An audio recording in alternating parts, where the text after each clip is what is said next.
Factor 4 Noticias. El acontecer diario lo encuentras en Factor 4 Noticias. Factor 4 Noticias, la evolución de la información. Hola, ¿qué tal? Sean todos ustedes bienvenidos. Hoy miércoles 22 de febrero del año 2023. Es un gusto estar con todos ustedes. Una emisión más de este espacio informativo de Factor 4 Noticias, donde en estos 30 minutos le daremos a conocer todos estos hechos que han sucedido en las últimas 24 horas a nivel internacional, nacional y por supuesto local, aquí en el estado de Morelos. A nombre de todo el staff y de su servidor le damos la más cordial bienvenida, así que póngase cómodo y empezamos con esta primera sección de noticias a nivel mundial. Internacionales. Esta es la información internacional en Factor 4 Noticias. La evolución de la información. Y bien, el nuevo sistema de defensa aérea franco-italiano, se trata de SAMP-T, también conocida como Mamba, será enviado esta primavera a Ucrania. Está desplegado en Rumania desde el pasado mes de mayo para defender el flanco oriental de la OTAN. El nuevo sistema de defensa aérea franco-italiano SAMP-T, también conocido como Mamba, será enviado esta primavera a Ucrania. Está desplegado en Rumania desde el pasado mes de mayo para defender el flanco oriental de la OTAN. 100 soldados trabajan en este escudo localizado en el campo de entrenamiento de Capu Midia, cerca de la ciudad de Navoradi. Puede detectar objetos ascendentes a kilómetros de distancia. Sus misiles tienen un radio de alcance de 100 kilómetros. La efectividad del sistema, equipado con 18 misiles, ha sido testada en maniobras de los aliados tras la valoración y certificación de la Alianza Atlántica del pasado verano. Miles de soldados extranjeros llegaron a las bases militares rumanas durante el año pasado con la guerra tan cerca. Se entrenan junto al ejército rumano para hacer frente a distintas situaciones en caso de ataque. Emplean el sistema de lanzamisiles múltiplo estadounidense HIMARS y el francés MLRS. Rumania cuenta con 2 escudos de defensa aérea, el Mamba y el estadounidense instalado en la aldea de Deveselu.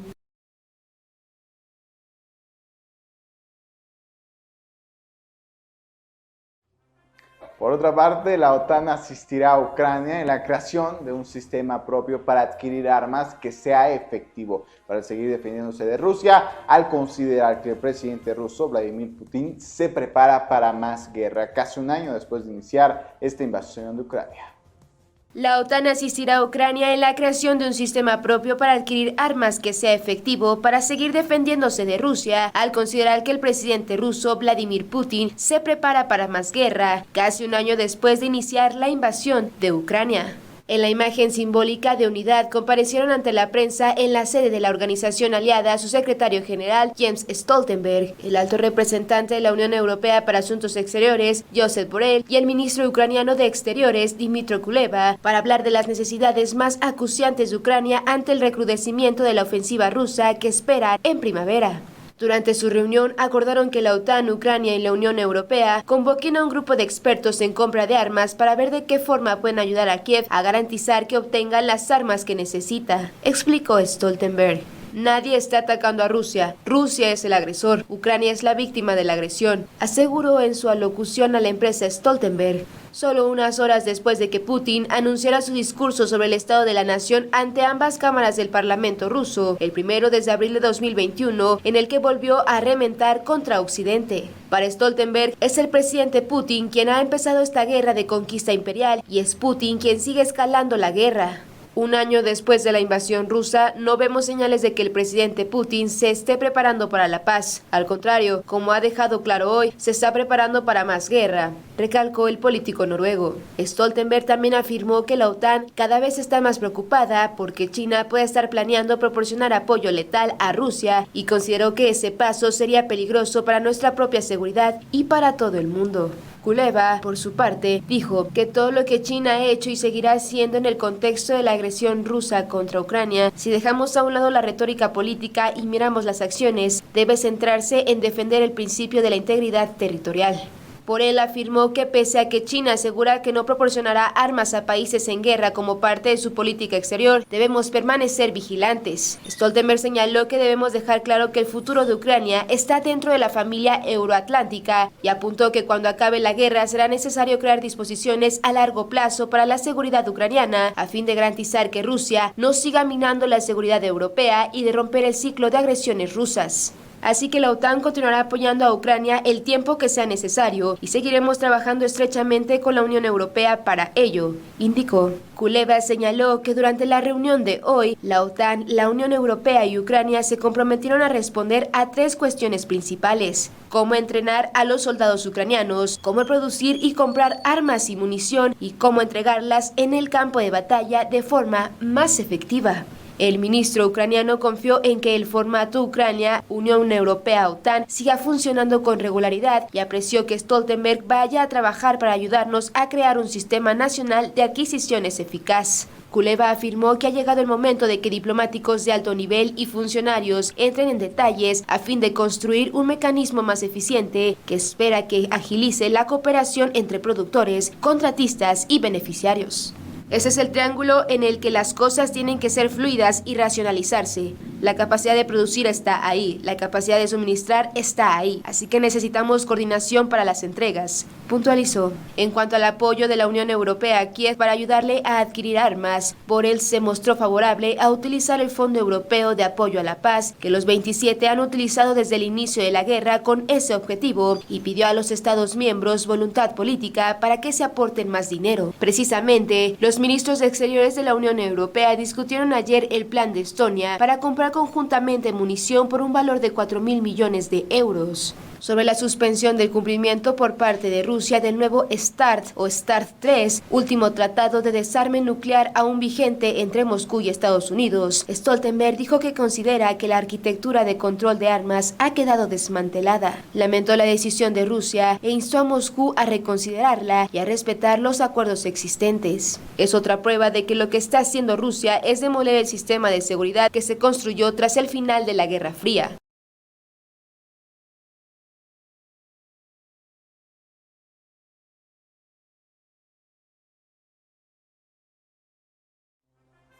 Por otra parte, en Turquía los equipos de rescate han reanudado la búsqueda de supervivientes bajo los escombros tras la fuerte réplica del día lunes que provocó el derrumbe de más edificios en el sur del país.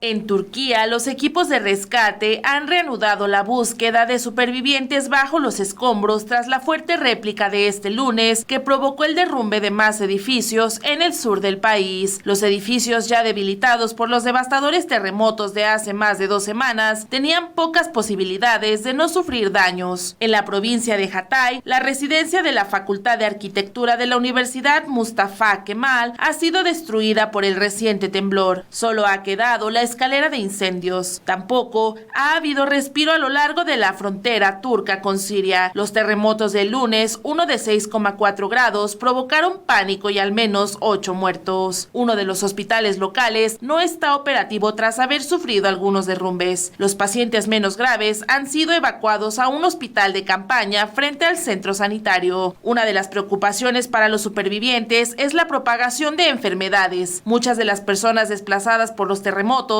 no se han duchado en las últimas 2 semanas, algo que ha provocado la propagación de infecciones, especialmente en los niños. Intentan asearse como pueden, pero darse una ducha hoy por hoy es solo un sueño.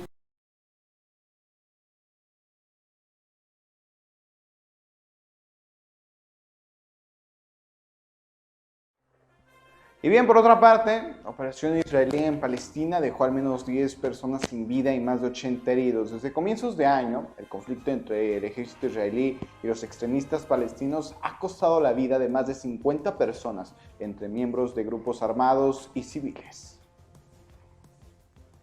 10 palestinos murieron y más de 80 resultaron heridos por balas en un ataque militar israelí en Naplusa, donde se registran frecuentes enfrentamientos, según la autoridad palestina. Además de un adolescente de 16 años, 9 hombres de 23 a 72 años murieron durante la incursión, anunció el Ministerio Palestino de Salud. La Yihad Islámica indicó que uno de sus comandantes locales de su brazo militar figuraba entre los muertos. Al menos 82 personas fueron hospitalizadas por heridas con bala en diferentes establecimientos de esta gran ciudad palestina, algunas de las cuales están graves, indicó el ministerio en un comunicado. El ejército israelí no comentó ese balance y dijo que no tiene ninguna información para dar sobre la operación por ahora. Se trata de la incursión más sangrienta en Cisjordania desde 2005 al menos, con un balance similar a la del 26 de enero en Jenin, también en el norte de Cisjordania, donde 10 palestinos murieron, entre ellos combatientes y una sexagenaria. El ejército israelí indicó poco antes de las 10:30 horas locales que estaba llevando a cabo una operación en Naplusa, pero sin dar más detalles. Los soldados abandonaron la ciudad alrededor de 3 horas después. Uno de ellos vio soldados israelíes lanzar granadas de gas lacrimógeno en dirección a jóvenes palestinos que tiraban piedras contra vehículos militares y quemaban neumáticos. Un periodista de Palestine TV, Mohamed Al-Yatif, resultó herido en la incursión, indicó un reportero de esa cadena de televisión. Las fuerzas israelíes realizaban desde hace casi un año operaciones presentadas como antiterroristas en la búsqueda de sospechosos en el norte de Cisjordania, particularmente en las ciudades de Jenin y Naplusa, bastiones de grupos armados. Desde comienzos de año, el conflicto ha costado la vida de más de 50 palestinos, entre miembros de grupos armados y civiles, y de 9 civiles israelíes, según un recuento a partir de fuentes oficiales de ambos bandos. El último gran operativo israelí en Naplusa fue en octubre de 2022. 5 palestinos murieron en un ataque contra el grupo armado Aren al-Usad, la Guardia de los Leones, con sede en la ciudad. En un mensaje publicado en Telegram, el movimiento indicó que participó en los enfrentamientos con las fuerzas israelíes y realizó una batalla de honor. Los funerales de los palestinos serán en la tarde. Estos últimos enfrentamientos ocurren cuando ha aumentado la violencia desde el inicio del año en Cisjordania, territorio palestino ocupado desde 1967 por Israel. A fines de enero, 10 palestinos, entre ellos combatientes y un civil sexagenario, murieron en una incursión en el campamento de refugiados palestinos de Jenin, la más sangrienta desde hace años. Tiroteos entre grupos armados en la franja de Gaza y el ejército israelí y un ataque en Jerusalén ocurrieron después de ese operativo. Desde inicios del año, el conflicto israelo-palestino ha costado la vida a más de 50 palestinos, 9 civiles israelíes, entre ellos 3 menores y una ucraniana, según el recuento de las fuentes oficiales israelíes y palestinas.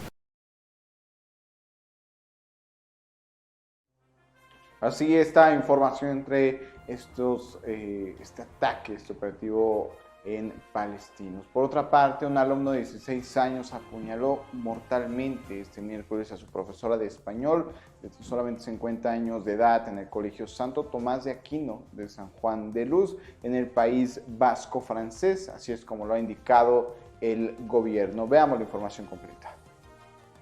Un alumno de 16 años apuñaló mortalmente este miércoles a su profesora de español de 50 años en el Colegio Santo Tomás de Aquino de San Juan de Luz, en el País Vasco francés, indicó el gobierno. Los hechos tuvieron lugar poco antes de las 10 horas dentro del establecimiento privado de enseñanza católica, agregaron fuentes judiciales. La docente recibió los primeros auxilios en el lugar, pero no sobrevivió a las heridas sufridas. El menor fue inmediatamente arrestado y se encuentra en la dependencia de la Gendarmería. Según el canal BFM-TV, el joven sufría problemas psiquiátricos y aseguró que escuchó voces antes de apuñalar a la profesora. El menor no tenía antecedentes penales. El portavoz del gobierno, Oliver Verán, envió un mensaje de apoyo a toda la comunidad educativa y confirmó que el ministro de Educación, Peip Nidjan, se dirige al centro escolar al que tiene previsto llegar en las próximas horas.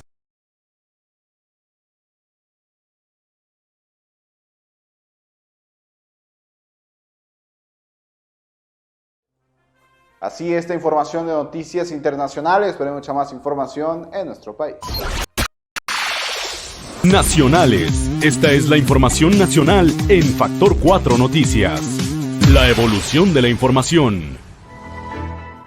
Y empezamos con este tema. Se trata del exsecretario de Seguridad, Genaro García Luna, que ya fue declarado culpable el día de ayer por un jurado de Nueva York por cargos de tráfico de drogas. El exsecretario de Seguridad, Genaro García Luna, fue declarado culpable este martes por un jurado de Nueva York por cargos de tráfico de drogas. El juez Brian Cogan fue el encargado de leer el veredicto unánime del jurado, al que llegó tras 3 días de deliberaciones. Culpable, leyó el juez tras enunciar cada uno de los 5 delitos que le imputaba la justicia estadounidense. Para Gerardo Rodríguez Sánchez Lara, experto en temas de seguridad, Genaro García Luna también debe rendir cuentas en nuestro país por lavado de dinero, operaciones con recursos de procedencia ilícita y por sobreprecios también en la construcción de las cárceles federales bajo el gobierno del presidente Felipe Calderón.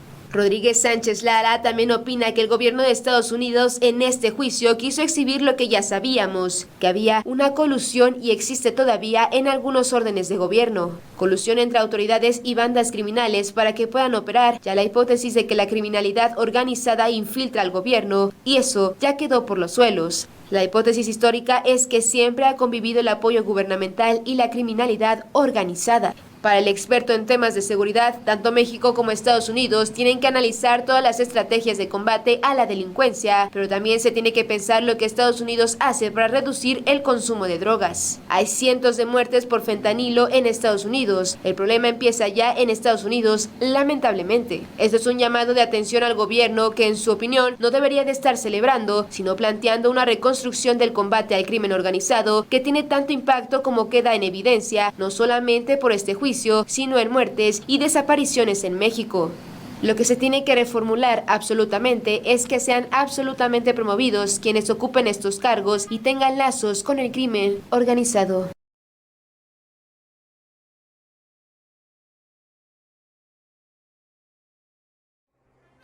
Así está información de este tema, el caso de Genaro García Luna. Por otra parte, grulleros realizaron una mega marcha en la zona metropolitana de Guadalajara. Los afiliados a la Confederación Nacional de Transportistas Mexicanos solicitan a la Secretaría de Comunicaciones y Transportes que publique el reglamento de grúas concesionadas debido a los cobros excesivos que sufre dicho sector por parte de empresas de grúas a nivel nacional. Grulleros realizan una mega marcha en zona metropolitana de Guadalajara. Los afiliados de la Confederación Nacional de Transportes Mexicanos solicitan a la Secretaría de Comunicaciones y Transportes publique el reglamento de grúas concesionadas. Esto debido a los cobros excesivos que sufre dicho sector por parte de empresas de grúas a nivel nacional. Asimismo, exigen el pago inmediato del adeudo de las campañas de grúas estatales al servicio de las diferentes dependencias del Estado, así como la publicación del reglamento de grúas estatales. Debido a esto, los grulleros anunciaron que la manifestación partiría desde 4 puntos de acceso a la ZMG desde las 6 horas hasta las 16 horas de este 22 de febrero para después dirigirse de manera pacífica hasta las instalaciones del Centro CIT Jalisco.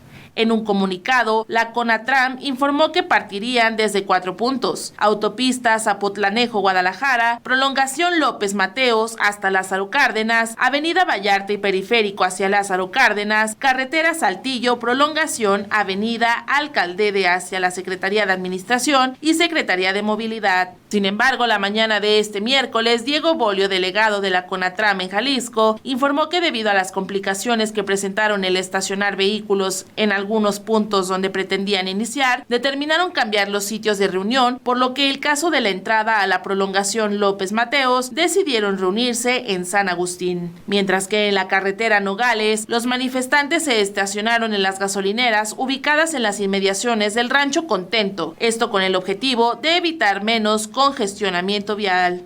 Alrededor de las 9 horas, los distintos contingentes iniciaron su movilización con dirección a las instalaciones de la CIT Jalisco, mientras que agentes viales comenzaron a apoyar el paseo de los distintos puntos de la ZMG. Asimismo, se registró el cierre total en López Mateos Sur.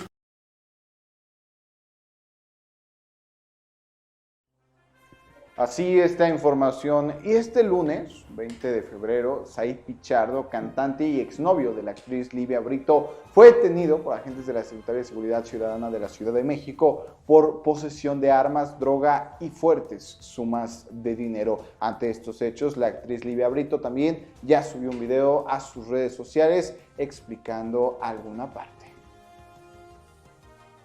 El lunes 20 de febrero, Said Pichardo, cantante y exnovio de la actriz Livia Brito, fue detenido por agentes de la Secretaría de Seguridad Ciudadana de la Ciudad de México por posesión de armas, droga y fuertes sumas de dinero. A través de su cuenta de Twitter, el reportero Carlos Jiménez informó que Said Pichardo fue ingresado este martes 21 de febrero al reclusorio Varonil Oriente, ubicado en la alcaldía Ixtapalapa. Según el reportero, Said Pichardo tuvo su primera audiencia en la que un juez ordenó dejarlo preso. Sin embargo, el próximo viernes 24 de febrero, el también compositor apelará a su libertad luego de ser detenido por estar involucrado en posibles actos de delincuencia organizada. Said Pichardo, también conocido como el Caballero Urbano, fue detenido en un inmueble de la colonia Jardines del Pedregal, en la alcaldía Álvaro Obregón, tras varias denuncias por parte de los vecinos. El titular de la Secretaría de Seguridad Ciudadana, Omar García Harfuch, informó que las autoridades capitalinas recibieron diversas quejas por un sujeto que realizaba fiestas a altas horas de la noche en dicho lugar.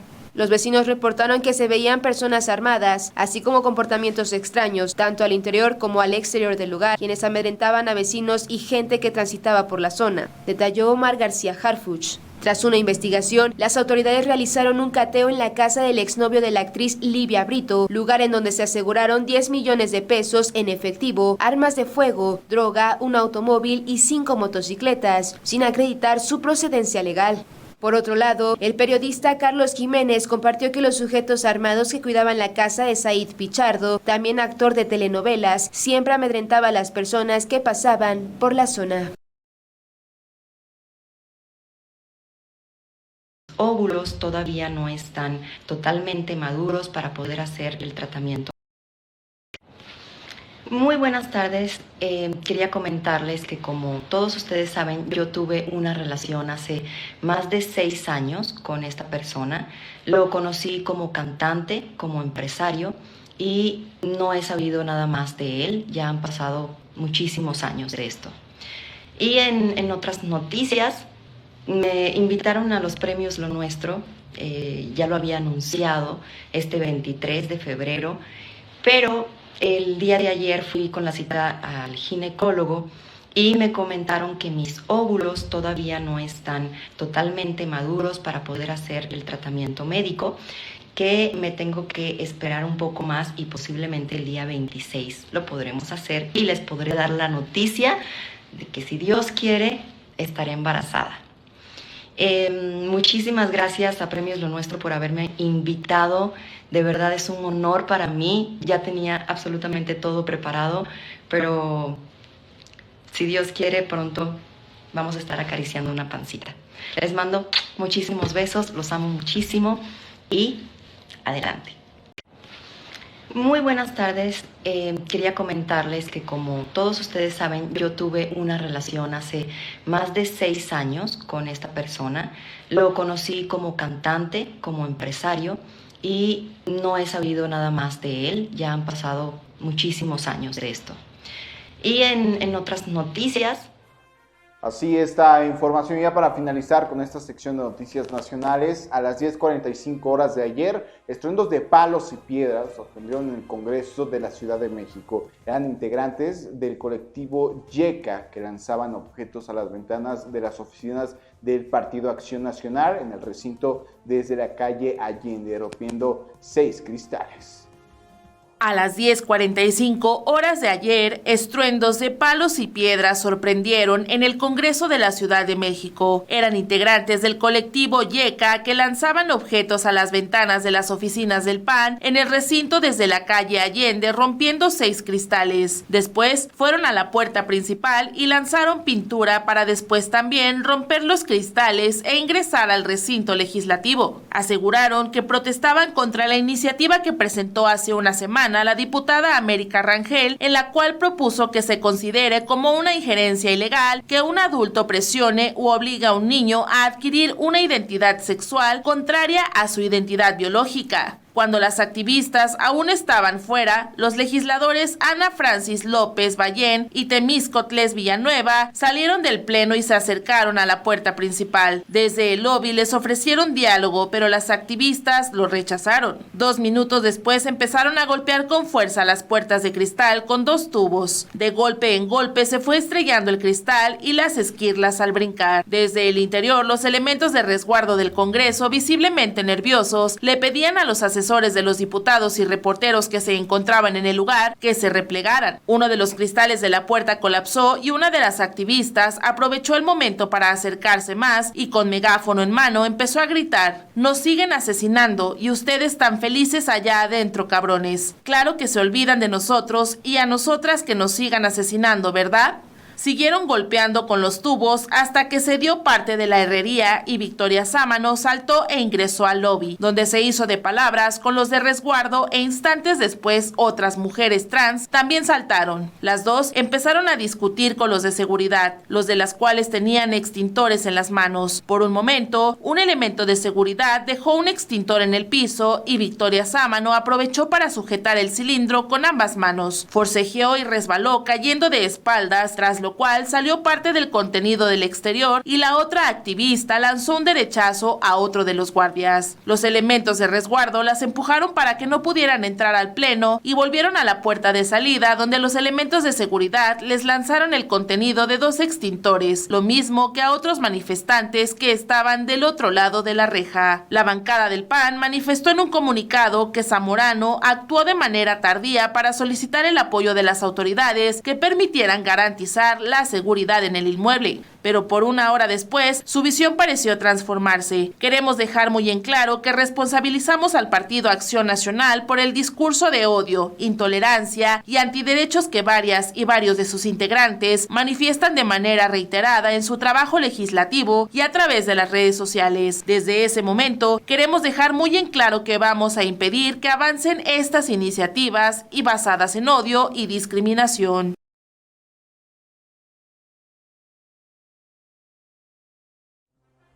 Así está información de noticias nacionales. Tenemos mucha más información en el estado de Morelos.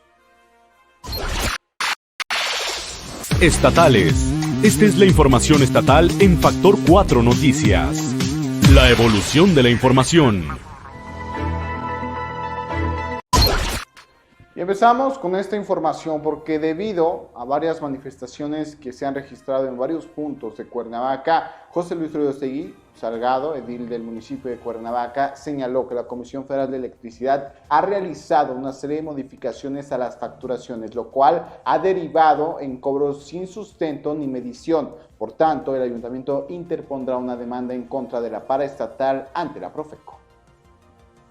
Que nos ayuden a divulgar que vamos a requerir, como lo estamos requiriendo ya, Comisión Federal de Electricidad, modifique las tarifas que está cobrando a ZAPAC y evite los ajustes a la facturación que implica cobros sin sustento ni medición.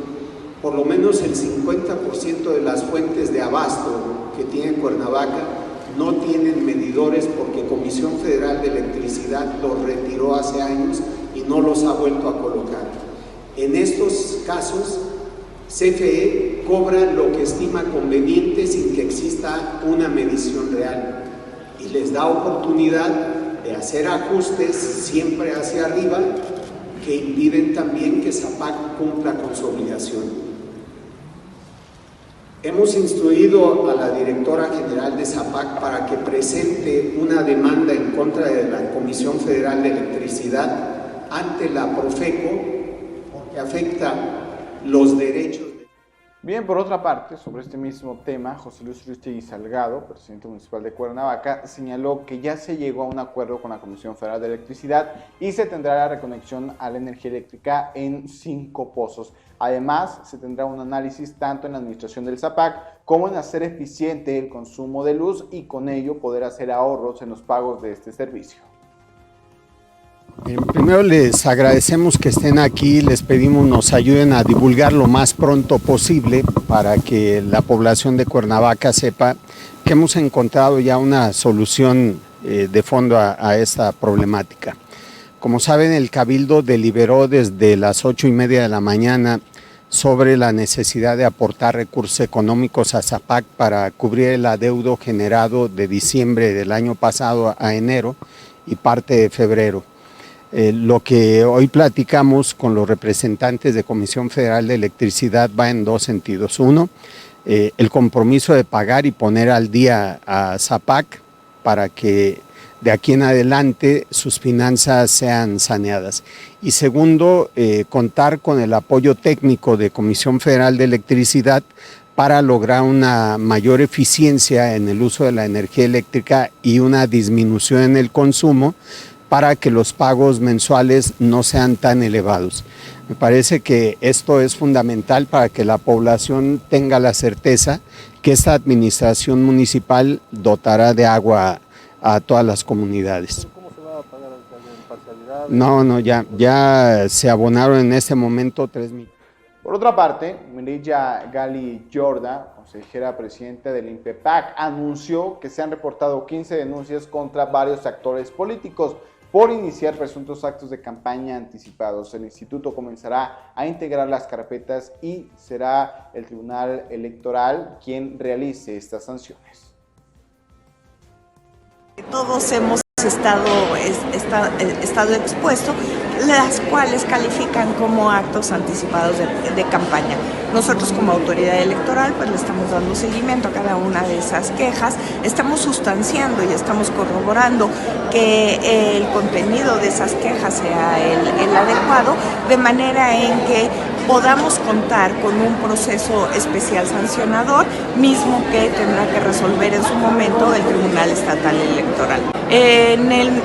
Estamos trabajando sobre la marcha y en el momento en que esté resuelto, nosotros lo mandaremos al tribunal, el que aplica las sanciones.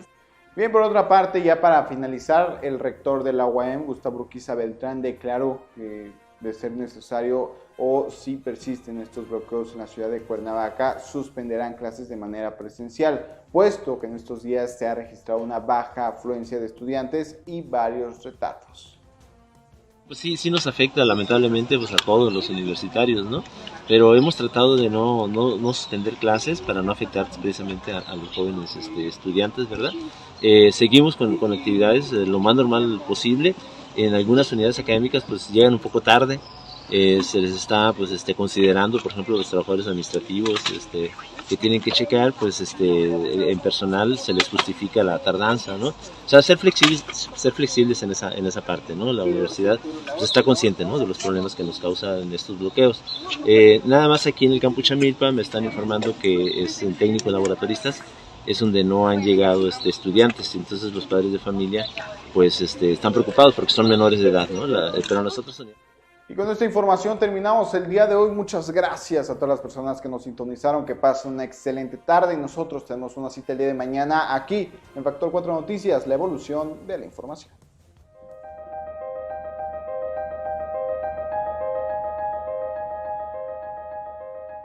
Ese análisis tan especial que usted necesita, nosotros lo realizamos.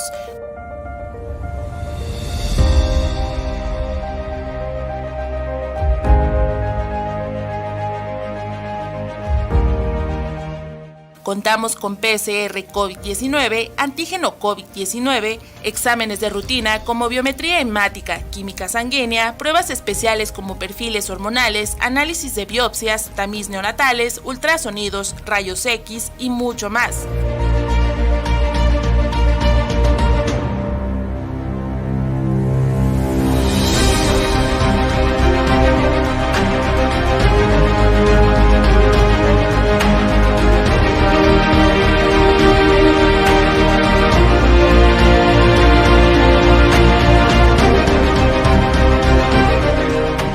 Visítanos en Avenida Cuauhtémoc, número 53, local 1, Plaza Comercial Los Amates, Colonia Amatitlán, Cuernavaca, Morelos.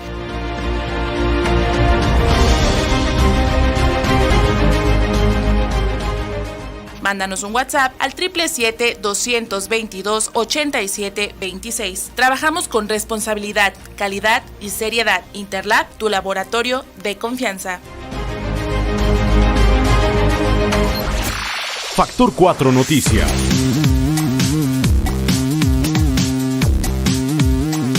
La evolución de la información.